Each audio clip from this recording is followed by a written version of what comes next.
use such persuasion as they may, provided it does not reach the point of duress, to lead their reluctant co-laborers to join them in their union against their employer. The interests of the employer and the employee never differ, except when it comes to a settlement of the terms of the employment.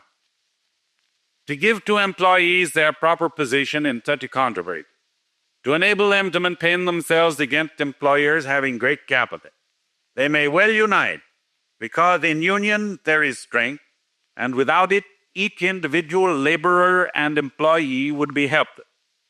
The promotion of industrial peace through the instrumentality of the trade agreement is often one of the results of such union when intelligently conducted. In order to induce their employer into a compliance with their request for changed terms of employment, workmen have the right to strike in a body. To use such persuasion as they may, provided it does not reach the point of duress, to lead their reluctant co-laborers to join them in their union against their employer, to accumulate funds to support those engaged in a strike, to delegate to officers the power to direct the action of the union, and to withdraw themselves and their associates from dealing with or giving custom to those with whom they are in controversy. What they have not the right to do is to injure their employer's property, to injure their employer's business by use of threat or methods of physical duress against those who would work for him, or by carrying on what is sometimes known as a secondary boycott against his custom.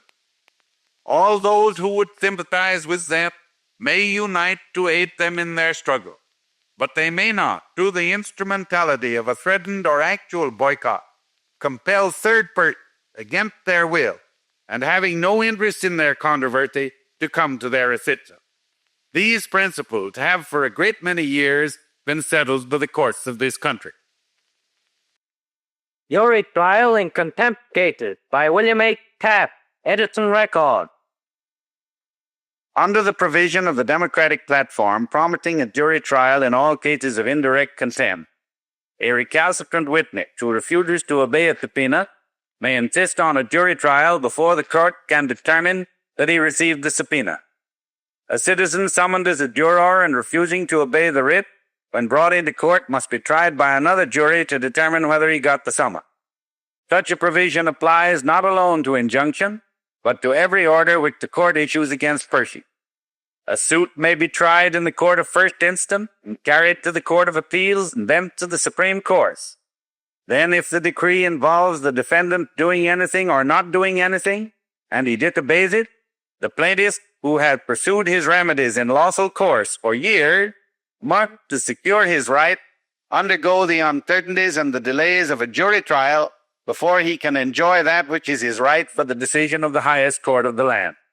I say without hesitation that such a change will greatly impair the indispensable power and authority of the court. In securing to the public the benefits of the new statute enacted in the present administration, the ultimate instrumentality to be resorted to is the courts of the United States. If now their authority is thus to be weakened, how can we expect that such statutes will have efficient enforcement? Its advocates seem to suppose that this change, in some way, will inure only to the benefit of the poor working man. As a matter of fact, the person who will secure chief advantage from it is the wealthy and unscrupulous dependent, able to employ astute and cunning counsel and anxious to avoid justice.